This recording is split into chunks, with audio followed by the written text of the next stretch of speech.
Bom dia, querido irmão, querido amigo que está nos acompanhando pelas redes sociais. Hoje é dia de Escola Bíblica Dominical, que ela acontece todos os domingos às 9 horas da manhã aqui no Centro Evangelístico Internacional. E hoje nós vamos compartilhar um tema bem interessante, porque a revista desse trimestre, ela fala sobre família, relacionamentos entre familiares e com exemplos constantes da palavra de Deus. E isso traz para a gente uma história concreta, uma história que vem demonstrar a preocupação de Deus em mandar registrar na sua palavra aquelas informações que nós tanto necessitamos para poder viver, para poder conviver. E é muito mais fácil, né, a gente aprender com erros dos outros, porque assim nós não vamos repetir esse erro. Então, se nós formos sábios, nós vamos escolher a maior quantidade de informações possíveis da vida de outras pessoas, do que aconteceu com muitas pessoas na palavra de Deus, e assim o Senhor vai nos orientar, vai nos mostrar como contornar esses problemas e como evitá-los. Porque muitas vezes as consequências são ruins, e ter consequências ruins pode nos marcar para o resto da vida. Nossas decisões marcam a nossa trajetória, não é? Então, por isso, a gente tem que ter o cuidado de ser previdente, de estar buscando sempre agradar a Deus, procurar estar trazendo o Senhor para que Ele possa participar da nossa família, dos nossos relacionamentos, do nosso coração. O Senhor quer a nossa vida na totalidade e nós precisamos, então, estar fortalecidos no Senhor. E a lição de hoje é uma lição muito especial. Ela tem como tema uma família nada perfeita. É uma lição de número 9 e a gente vai ter a nossa leitura bíblica que está no livro de 2 Samuel e nós vamos também ver aqui o texto áureo está em Gálatas 6, versículo 7. Então está assim, diz assim a palavra do Senhor. Gálatas 6 e 7 é o texto base, tá ok? Então nós vamos achá-lo aqui.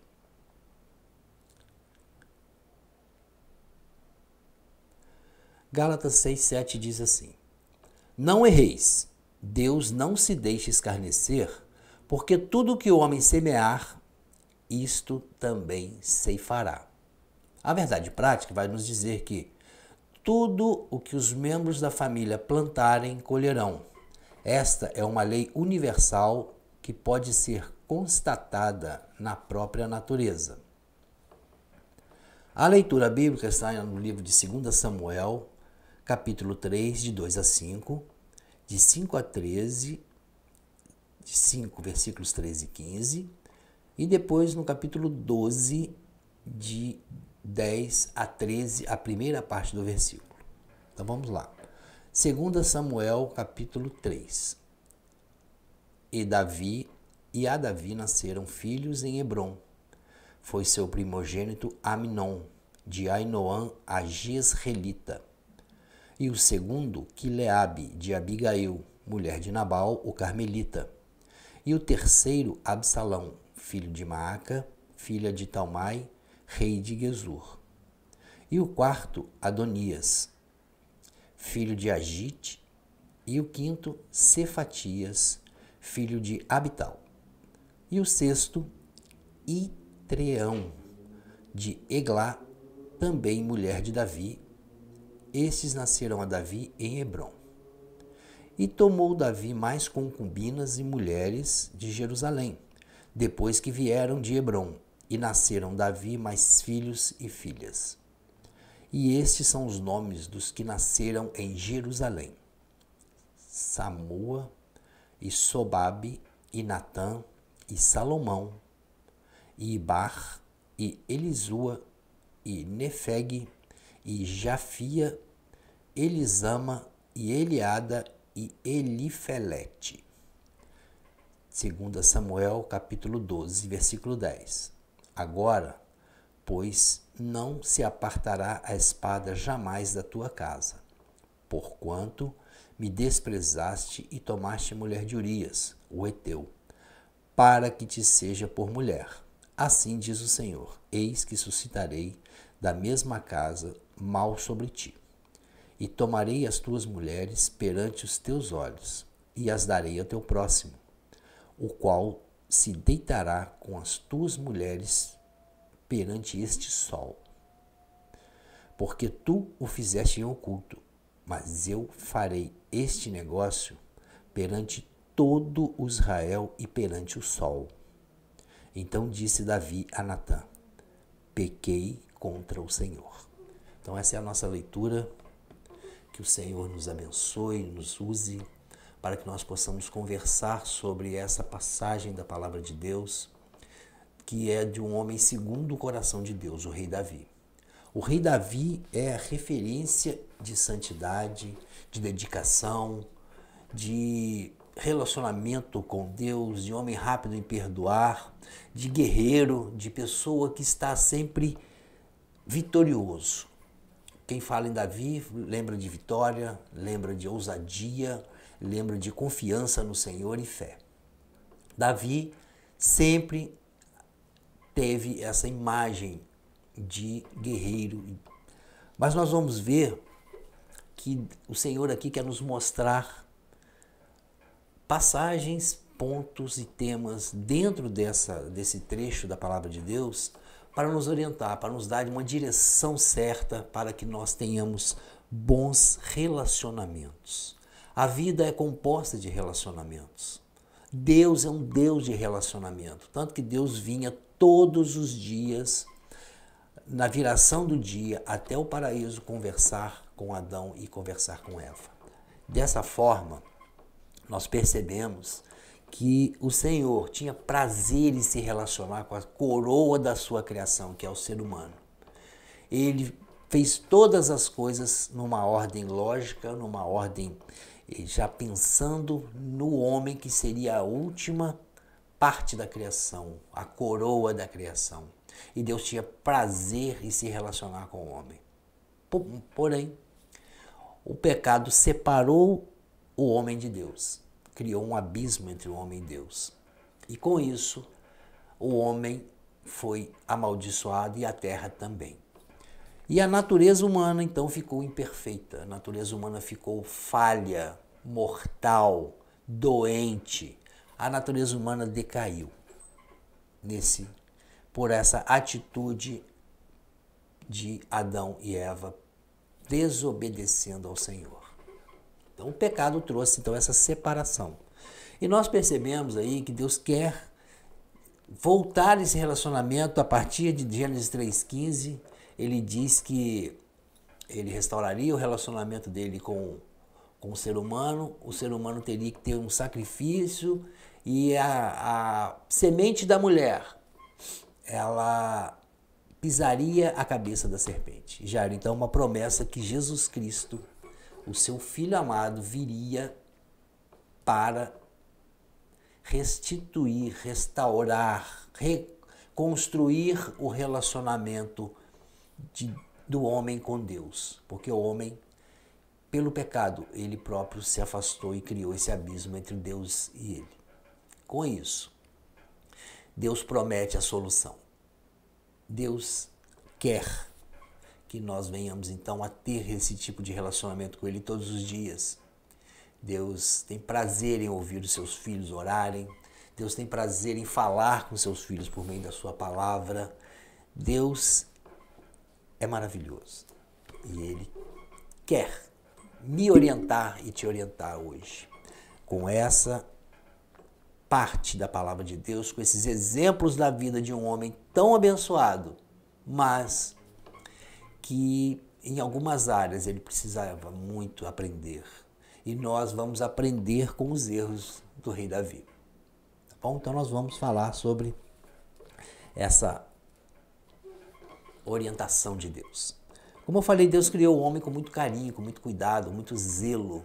E ninguém melhor que Deus para nos dar as orientações. Deus sempre quis ser o orientador, o guia, o senhor, o dono, o governador das nossas vidas.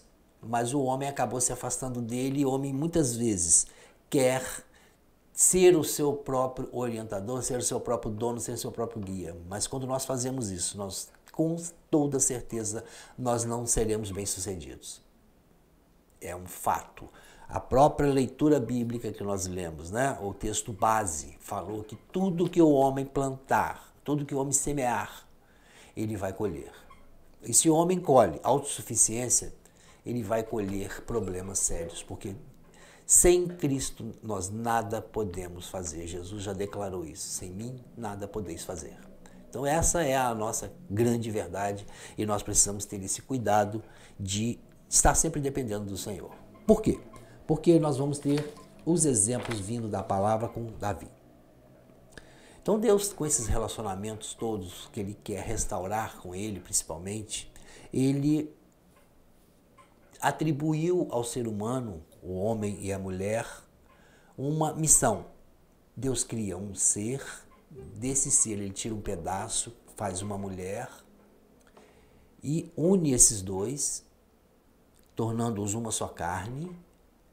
E essa uma só carne tem a missão de prosseguir a obra de Deus, ou seja, crescer, multiplicar e cuidar do jardim que Deus havia preparado. Olha que missão linda, né? Mas o homem caiu. E ninguém melhor que Deus para poder nos mostrar como ter a restauração desse relacionamento com Ele de volta por meio da sua palavra. Jessé, nós vamos ver aqui, né? Desculpe. Deus tem papéis estabelecidos para a vida de cada um de nós. Como Deus criou o homem, criou a mulher, Ele deu papéis específicos para homem e para mulher, porque as nossas naturezas são diferentes. A natureza do homem é uma, a da mulher é outra. Deus tem dado a nós capacitações que a mulher tem um pouco menor. E Deus deu à mulher capacitações que o homem muitas vezes até não tem. Por quê? Deus criou o homem do material da terra, do pó da terra. Mas Deus fez a mulher de uma parte do homem. Então eu sempre falo para os meus alunos que a mulher já é um ser aperfeiçoado. A mulher é um ser bem acabado. O homem tem a sua natureza bastante simples e a mulher é um ser muito mais complexo. A mulher tem sentimentos diferentes, a mulher tem formas de reagir diferentes. A mulher tem uma percepção que nós homens não temos. E isso é privilégio delas. Deus as fez assim. Deus deu a elas o poder de reproduzir, de ter dentro de si, gerar uma nova natureza, uma nova criança, um novo ser humano por meio de uma criança e trazer esse ser humano ao mundo. Deus tem algo de muito especial com as mulheres. E Ele usa o casal, um homem, uma mulher, num casal monogâmico para constituir a primeira célula, ou seja, a porção mais reduzida, a menor porção de uma sociedade que é a família. A família é algo muito especial que está no coração de Deus, porque foi Ele próprio que criou.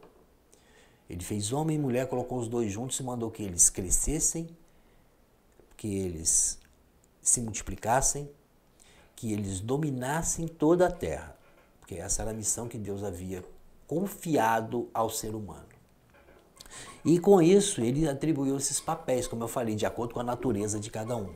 Por exemplo, o homem tem o papel de ser o sacerdote do lar. O sacerdote do lar, ele traz a sua família de encontro a Deus. Ele vai levar a sua família a ter uma experiência com o Senhor. Ele ora, ele tem intimidade com o Senhor para que ele possa abençoar a sua família.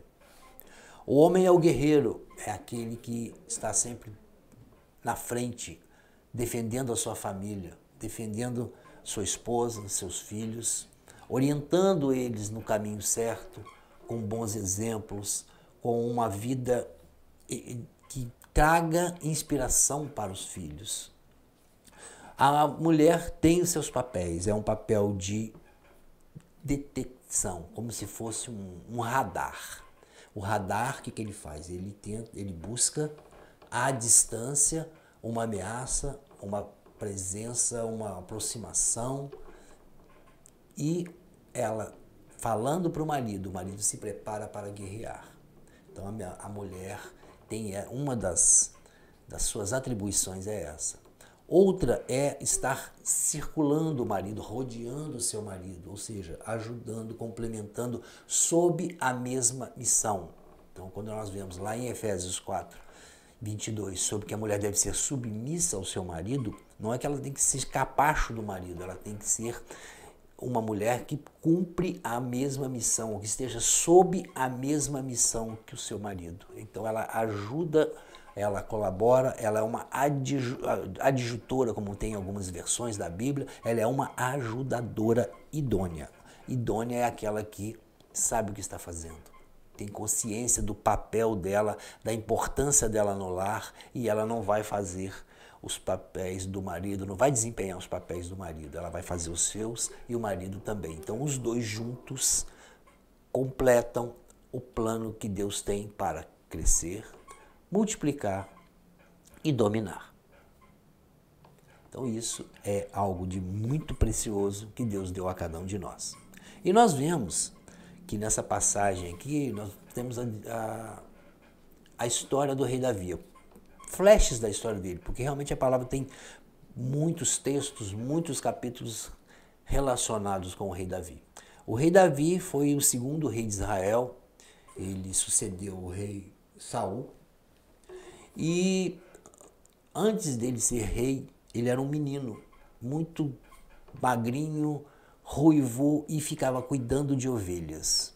Então a gente fica pensando que muitas vezes certas atitudes de Davi podem ser fruto de uma forma pela qual ele foi criado. Nós vemos que quando o sacerdote Samuel vai à casa de Jessé para ungir o rei no lugar de Saul, o pai Jessé coloca seus filhos todos eles de frente para o sacerdote, e o sacerdote vai tentando procurar, tentando descobrir se Deus explica para ele quem seria o sucessor do rei Saul. Porém, Deus diz para o sacerdote que não era nenhum daqueles. Por quê? O sacerdote estava com uma visão humana. Ele olhava o porte físico, a força, a beleza, os músculos, porque teria que ser um guerreiro, teria que ser um homem já de batalha. Mas Deus conhece o coração. O Senhor sonda os corações, e por isso o filho de Jessé a ser ungido não estava ali. Então o sacerdote pergunta: não tem mais algum? Não tem outro? Não? Tem umzinho, tem lá um garotinho que está lá apacentando ovelhas. Então ele fala que trouxessem até a presença dele. E quando chega o menino Davi, o garotinho magrinho, ele então é ungido rei de Israel. E com isso, Davi era um menino assim, como a gente percebe, se o pai esqueceu dele, era um garoto meio que rejeitado. Ele não tinha a consideração que os outros filhos tinham. Então, alguns estudiosos creem que ele seja um filho bastardo, porque era ruivo, era baixa estatura. E pensa-se então que o pai, por não ter muito zelo por ele, deixava que esse menino ficasse cuidando de ovelhas, que era uma função de serviçais, não era função de filho. Porém, Davi estava nesse trabalho. Davi, apesar de estar nesse trabalho tão simples, ele tinha tido experiências muito grandes. Um dia, o pai manda o filho Davi levar comida para os seus irmãos que estavam na guerra contra os filisteus, e Davi vê aquela situação de vexame, aquela situação de vergonha do exército de Israel, e ele então resolve a ir contra Golias, que era um gigante filisteu e que estava justamente afrontando o povo de Deus. Todos os dias ele chegava na frente do povo, na frente do exército, e dizia: olha, me tragam aí um oponente e nós vamos lutar. Aquele que ganhar vai ter o outro exército, que logicamente o que perdeu, como seu escravo. Mas o povo de Israel tremia, temia, porque aquele homem enorme, forte, entre aspas, poderoso, parecia ser invencível. Porém, Davi, aquele que tinha intimidade com Deus, aquele que estava sempre procurando tocar sua harpa, cuidar das ovelhas, ele teve uma visão diferente. Ele conseguiu enxergar o problema de forma diferente. E é uma dos ensinos que a gente pode ter na vida, para a nossa vida, tirar para o nosso proveito. Muitas vezes nós vemos um problema enorme e achamos que não tem solução. Mas quando nós entregamos esse problema ao Deus Todo-Poderoso, nós temos a certeza de que Ele vai nos ajudar, que Ele vai tomar a nossa mão e vai nos conduzir em vitória. Tinha um pastor que dizia que não diga para Deus o tamanho do seu problema, mas diga para o seu problema o tamanho do seu Deus. Deus é muito superior a qualquer problema e qualquer dificuldade. Então, se você se encontra passando algum tipo de dificuldade, algum aperto no seu coração, alguma necessidade, algo que esteja incomodando o seu coração, coloque isso diante de Deus. Declare que o Senhor tem todo o poder para poder limpar, tirar, curar, transformar a sua situação. E creia. Creia, porque a fé, ela faz grandes coisas. A fé é crer no impossível. Então a gente recebe algo de Deus quando a nossa fé, ela é demonstrada. Fé. Uma palavra simples, pequena, mas tem um poder muito grande. Então com isso, Davi é vitorioso contra o gigante filisteu, Golias, nós sabemos da história. E ele então traz consigo uma alegria muito grande, porque confiou em Deus, foi no nome do Senhor e venceu esse gigante. Bem, como eu falei, ele foi ungido rei, mas ainda não tomou posse imediatamente. O rei Saul, ele peca contra Deus e Deus tira o seu espírito dele. E ele começa a ter alucinações, opressão demoníaca e vários problemas. Ele estava ficando assim, totalmente desnorteado, totalmente sem controle da vida. E passou a perseguir Davi. Anteriormente ele chamava Davi, Davi tocava a sua harpa e ele ficava bem. Por quê? Davi tinha intimidade com Deus. Quando Davi louvava o Senhor habita no meio dos louvores, não é assim? Que a gente aprendeu desde muitos e muitos anos, né? Então o Senhor se fazia presente naquele momento. Então o rei conseguia descansar, conseguia dormir, conseguia repousar. Mas quando Davi saía, o espírito maligno voltava a atormentar o rei Saul. E foi assim, a partir do momento, o rei Saul passa a perseguir Davi de maneira muito séria, muito forte, muito difícil, e Davi teve que fugir. Mas antes disso, Davi, por ter ganho a batalha lá com o rei, com o gigante filisteu, o rei Saul prometeu que ele daria a filha dele, Mical, em casamento.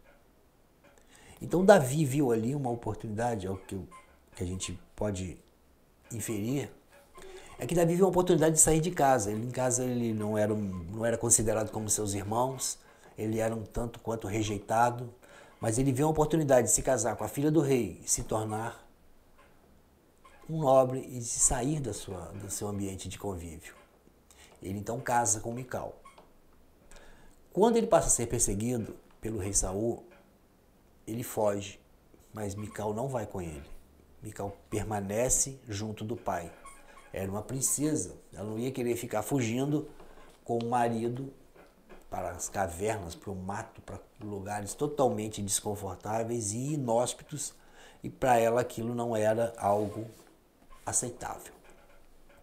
E isso parece ter trazido para Davi assim, uma decepção muito grande, um desapontamento no seu coração.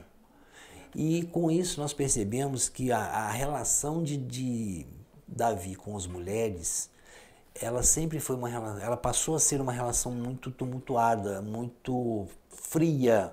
Davi usava as mulheres como instrumento para os seus interesses. Davi casou com mulheres de outras nações para poder juntar nações e não ter guerra, para poder criar um ambiente de amizade, de relacionamento familiar, entre aspas, porque casando com a filha do rei do povoado da cidade próxima, ali ele não teria aquela cidade como uma ameaça. Ele estaria juntando nações, juntando terrenos, tanto que Davi, o rei Davi, foi o que mais ampliou o domínio e o poderio dos judeus, dos hebreus daquela época. O povo judeu, então, foi crescendo, inclusive em área, em domínio, e Davi foi aos poucos adquirindo a confiança desses povos, ele foi se tornando rei de vários povos ali. Ele foi coroado rei 3 vezes, em 3 pontos diferentes. Então o Davi, ele passa a ser aquele homem famoso, aquele homem dominador e respeitadíssimo por todas as nações, porque as nações sabiam que Deus era com ele.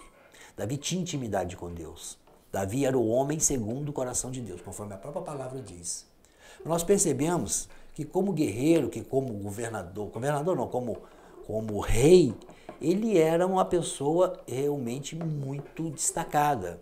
Ele era um rei que trazia consigo uma autoridade, um conhecimento, um domínio muito forte. Ele se dedicava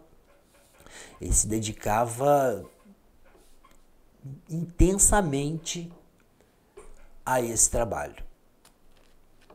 Porém, queridos, a gente percebe, que é mais uma lição para nós aprendermos, que Davi deu muita ênfase à parte do trabalho dele e deu praticamente nenhuma ênfase à sua família.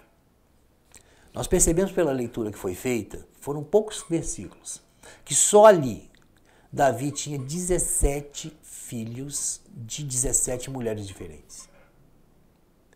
Então isso já demonstra uma dificuldade de relacionamento com as mulheres. Como eu falei, ele usava as mulheres somente para o seu interesse, quer seja o interesse político, de juntar nações, quer seja o interesse de apaziguar determinado povo, quer seja o interesse próprio físico de ter uma mulher diferente, a hora que ele quisesse. Com isso, nós vemos que, mesmo ele casado com Mical, a Mical tendo abandonado ele, a gente entende, pode inferir que isso teria sido um dos fatores que contribuíram muito para que ele então tivesse esse tipo de tratamento com as mulheres. Tratamento afastado, um tratamento somente para os seus interesses. E isso reflete muito na descendência de Davi. A palavra de Deus garantia que o trono de Davi seria um trono abençoado, um reinado que não teria fim, desde que ele cumprisse com todos os requisitos que Deus havia estabelecido para a vida dele.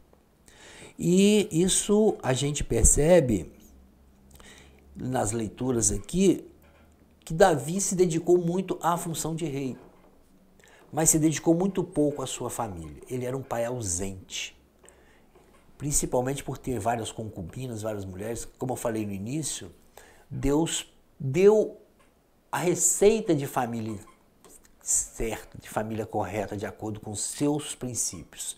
Um homem, uma mulher, para viverem uma vida monogâmica, consequentemente. Mas nós vemos aqui que ele foi poligâmico. Ele teve muitos filhos e praticamente não dava nenhuma atenção com ele. A única mulher que a gente percebe na Bíblia que Davi deu atenção, deu carinho, deu afeto, foi Batseba, ou Betseba, dependendo da tradução. Essa ele demonstra carinho, mas com as anteriores, inclusive Mical. Mical teve até uma passagem com ele, que quando Davi resolve trazer a Arca da Aliança, que estava em Obed-Edom, de volta para Jerusalém, eles fizeram uma festa. Quando a arca veio chegando, entrando na cidade, ele fez uma festa. Como a roupa do homem, né, era até no joelho, Davi estava tão alegre, tão contente, que ele começou a dançar, e dançava, gesticulava, movimentava-se muito, e apareceu as suas partes íntimas. E Mical viu isso. E a Mical o repreendeu em público. Vocês imaginam um rei que detinha a confiança, o respeito, a admiração de todas as pessoas, ser repreendido pela esposa no meio de todos eles, repreendido em público. E isso deixou Davi muito desapontado, muito chateado. Quero abrir um parênteses aqui, porque muitas vezes na vida conjugal também, nós nem sempre podemos caminhar bem por ter alguma coisa que não é falta de perdão, não chega a ser a esse ponto, mas são ressentimentos. E ressentimentos são coisas pequenas que trazem, às vezes, uma angústia no coração, ela nos impede de prosseguir um bom relacionamento. Tanto que o relacionamento do rei Davi com Mical não era bom. Davi foi vingativo, tanto que quando ele fugiu, Mical ficou em Jerusalém e ela foi dada a outro homem pelo seu pai, o rei Saul. Quando ele voltou, ele exigiu a esposa de volta. Mas ele exigiu não porque a amava, não porque queria ficar com ela, mas porque ele queria se vingar daquele desapontamento de ter sido maltratado por ela e, sobretudo, repreendido, humilhado na frente de todas as pessoas. Ele se sentiu mal com aquilo. Uma coisa que nós aprendemos aqui com essa passagem, com esse trecho aqui, é justamente não deixar que o sol se ponha sobre a nossa ira. Não precisa necessariamente só ser uma ira, pode ser um desapontamento, porque a gente se entristece e acaba trazendo aquilo para dentro e vai curtindo aquilo, vai trabalhando aquilo dentro de nós. E um ressentimento, se ele for alimentado dentro de um coração, esse coração fica endurecido. Esse coração perde a capacidade de amar, perde a capacidade de ser agradável, de ser útil, de ser cortês, então vai endurecendo a pessoa e ela vai ficando uma pessoa fria. É o que nós percebemos no procedimento do rei Davi com relação às mulheres. Só que, como eu falei, na leitura, pequeno trecho que nós lemos, havia 17 filhos procedentes de 17 mulheres diferentes. Isso demonstra essa superficialidade de relacionamento que ele tinha com as mulheres, somente por interesse. Mas nós falamos também que Betseba foi a mulher que trouxe alegria para a vida dele. Apesar da forma com que ele a teve, foi fruto também de maldade, de pecado. Nós vemos que o rei Davi estava um dia, quando o povo estava guerreando, Davi estava em casa. Foi o primeiro ponto que a gente observa que já estava errado. Davi não estava bem, nem consigo e nem com Deus. Por quê? Ele, em vez de estar à frente da guerra, conforme todo rei fazia, ele estava em casa. Já era de tarde, a tarde já tinha passado do meio-dia. Ele se levanta, vai pro o pátio do palácio e vê uma mulher tomando banho. E ele deseja aquela mulher. Então ele manda trazê-la. Aí você fica imaginando, poxa, mas será que ela não podia dizer não? Ele era o rei, mandava em tudo, era poderoso, era benquisto, era conceituado, era respeitado. Então se ele manda chamar aquela mulher, ela foi totalmente obediente à ordem do rei. Mas Davi, então, se encanta por essa mulher, Batseba, e tem relações com ela. E ela engravida. Nós conhecemos a história, que ela era esposa de um guerreiro, de um general, Urias. Então Davi faz o pecado da traição ao marido de Batseba. Levou a outro pecado, que é aquela palavra que diz que um abismo chama outro abismo. Nós percebemos que para ele tentar se acertar, ou tentar se inocentar, vamos dizer assim, entre aspas, o rei Davi manda então que colocassem o general na frente de batalha para poder ser morto. Ele manda o próprio general levar uma carta para o comandante lá do fronte, lá da frente de batalha mesmo, para que colocasse esse Urias lá, que era um guerreiro, e Urias foi morto. Então, além de adultério, Davi comete um assassinato, usando o seu poder, usando aquilo que Deus confiou a ele para que ele iniciasse um reino, usando o seu coração, que seria segundo o coração de Deus. Então, aí a gente percebe que uma coisa vai levando a outra. Um mal vai gerando outro mal. Pensa bem. Um rei que tinha tudo para ser aquele rei que desse a Israel uma vida tranquila, uma vida de paz, ele começa então a cair, fazendo esse tipo de prática, uma prática ruim, uma prática que veio trazer para ele consequências terríveis. Por isso que a nossa leitura, a nossa frase, né, o nosso versículo base, ele fala sobre o princípio da semeadura. Davi semeou o mal. E as consequências são sempre daquilo que se semeia. Se ele semeou adultério, semeou perseguição e morte, ele vai colher adultério, perseguição e morte.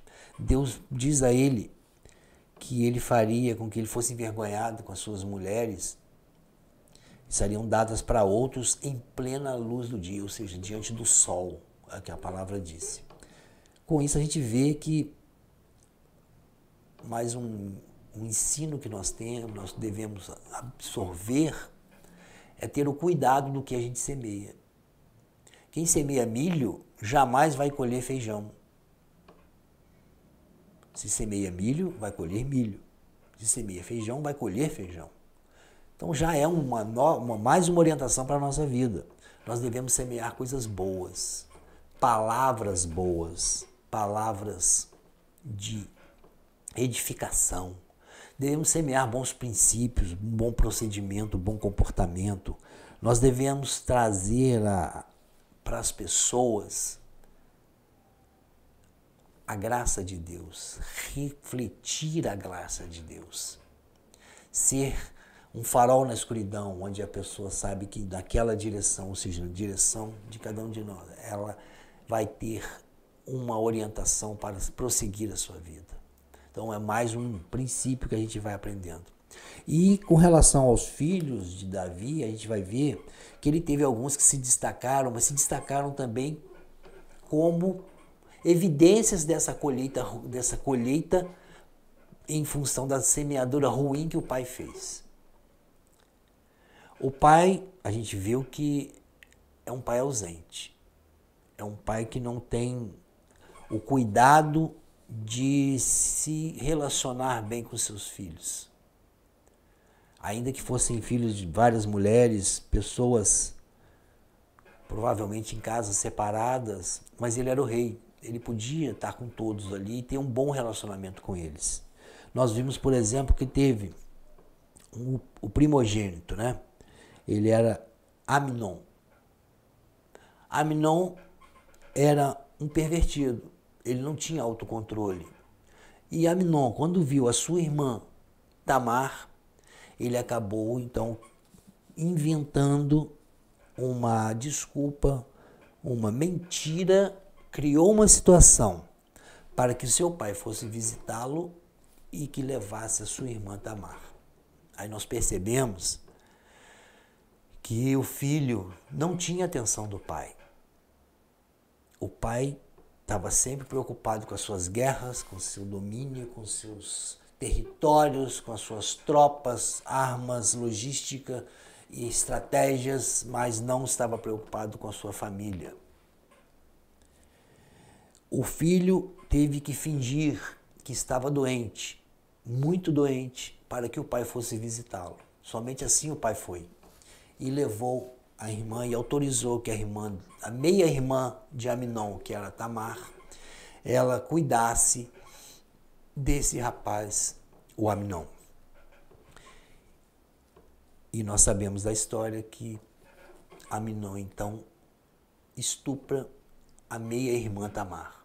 E ele a envergonha, porque foi tudo forçado, foi tudo engendrado com mentiras, com várias desculpas. Ele criou uma situação mentirosa, falsa, para que ele tivesse, então, a presença da irmã com ele ali. Da meia-irmã, que na realidade ela era irmã de Absalão. Absalão e Tamar eram filhos do mesmo pai e da mesma mãe. Mas com relação a Amnon, ele só era irmão dela por parte de pai. Então essa meia-irmã foi envergonhada. E com isso, quando Absalão, o seu irmão, ficou sabendo desse ocorrido, Absalão então mata o seu irmão Amnon. Olha só, com relação a 3 filhos já ocorreu mentira, abuso, morte, abandono. Porque depois que esse Amnon teve relações com a moça Tamar, virgem, ele desonrou essa moça e ele a humilhou. Ele a simplesmente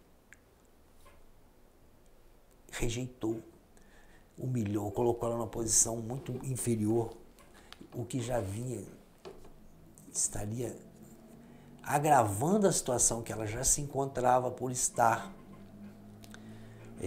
naquela condição de estuprada, de abusada sexualmente pelo irmão. Algo que a gente não consegue imaginar. Mas a maldade do coração já existia na vida desses filhos de Davi.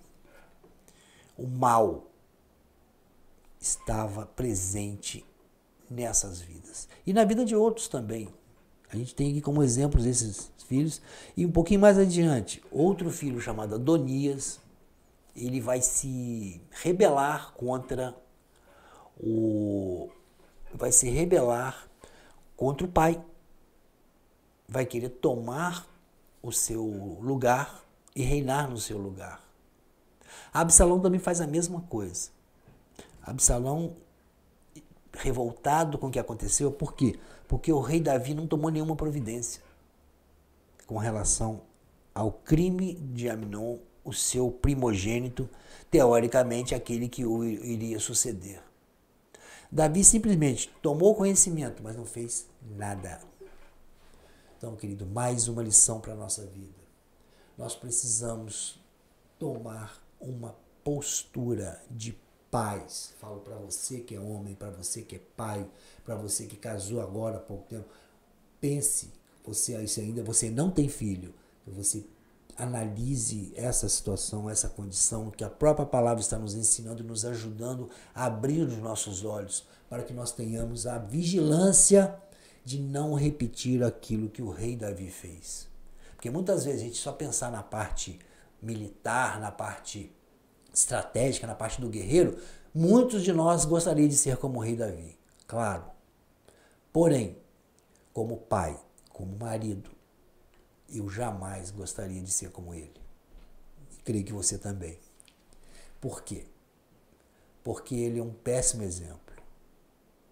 Mas serve de orientação para que nós venhamos a evitar isso. E a palavra de Deus é tão bonita, ela é tão bonita que ela traz para a gente a situação real. Ela não esconde o erro, ela não esconde o pecado do homem, justamente para que nós não venhamos a tropeçar na mesma condição. Porque a sabedoria está em justamente aprender com os erros dos outros e não praticá-los. A sabedoria, então, está em buscar do Senhor a orientação certa. Então, como evitar os problemas que o rei Davi teve?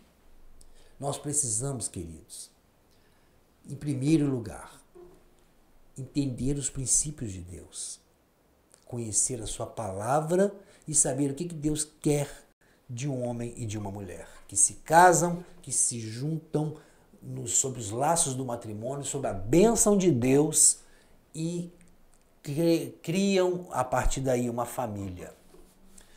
Gênesis 2:24 vai dizer: portanto, deixará o homem pai e mãe, e sairá e se unirá à sua mulher, e serão ambos uma só carne. Ser uma só carne, amados, é estar em aliança, marido e esposa, estarem juntos, estarem vivendo uma vida de unidade. Aliança demonstra compromisso, compromisso de vida, uma vida empenhada, uma vida de dedicação, uma vida de sacrifício mesmo. Porque lá em Efésios, Paulo vai comparar as atribuições de marido como Jesus Cristo com a igreja. E a de mulher, para que ela respeite o seu marido, mas para que o marido ame a sua esposa, a ponto de morrer por ela. Aí eu te pergunto, você está disposto a morrer pela sua esposa, meu querido? É dura essa palavra, né? Mas é assim que Deus quer que nós vivamos. Eu e você. Então, amados, estar cumprindo os planos de Deus é conhecer aquilo que Deus tem para nós na sua palavra. É utilizar esses exemplos que são mostrados com tanta clareza e tanto detalhe para que nós não venhamos a tropeçar nas mesmas causas.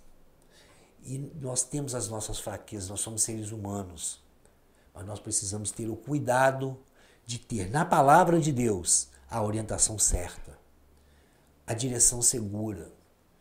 E para isso, amados, nós precisamos ter compromisso com o nosso Senhor.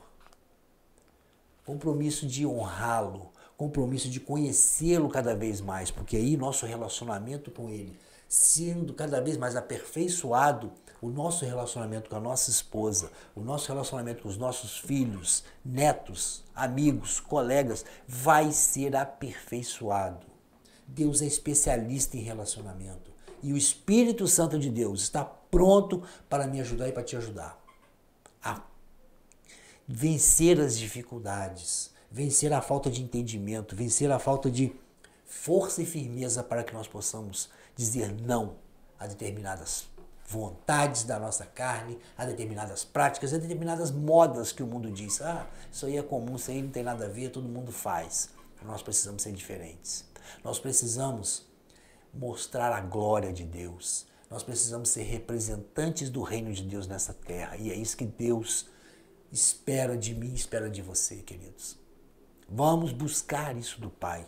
Vamos saber agradar o Senhor, conhecendo esse Senhor a cada dia mais. Como diz em Oséias, conhecei a Deus e prossegui em conhecê-lo, porque quanto mais a gente prossegue, mais a gente vai vendo que falta mais e mais para conhecer de Deus, porque Deus é infinito. Deus é infinito, nós não temos condições de entender na íntegra o que Deus é, o que Deus representa na nossa vida, o que Deus significa para o mundo todo. Então, por isso, amados, vamos paulatinamente gradativamente, conhecendo o nosso Deus pela palavra dele, que ele deixou escrita para nós, que ele deixou a orientação certa para mim e para você. Nós precisamos então andar, que nós venhamos agradar o nosso Deus. O nosso Deus requer santidade. Nosso Deus requer compromisso. O nosso Deus requer relacionamento, intimidade com Ele. A partir do momento que nós tivermos essa intimidade, meus amados, nós vamos ser ricamente abençoados. Então eu te convido, a partir de hoje, tome uma postura de estar evitando muitos problemas que o rei Davi enfrentou por causa da sua carne, da sua natureza carnal. Que o Senhor te abençoe e te cubra com o seu Espírito Santo para que nós venhamos a ser bênção na vida dos outros. Em nome de Jesus. Que Deus te abençoe, querido. Amém.